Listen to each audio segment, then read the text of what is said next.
बहुत है। ये देख सकते हो कब कैसा है,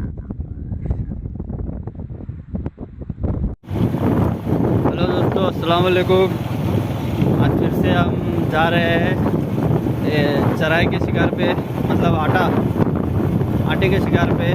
देखेंगे रूह कटला कुछ लगता है, ये देखेंगे। आप वीडियो पे बने रहिए। और दोस्तों, मेरा एक पिछला वीडियो है, प्लीज़ सब्सक्राइब करके जाइए, देखिए। और वीडियो कैसे करके अलग अलग दे देखेंगे। आज इंशाल्लाह आपको अपडेट करते रहेंगे। थैंक यू दोस्तों, बहुत बहुत थैंक यू दोस्तों। वालेकुम दोस्तों, अभी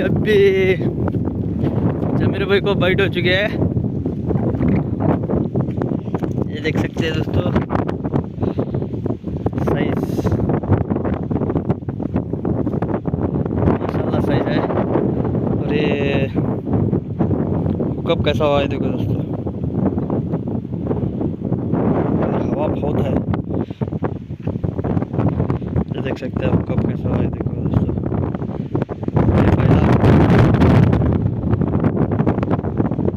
ये पहली मच्छी है दोस्तों।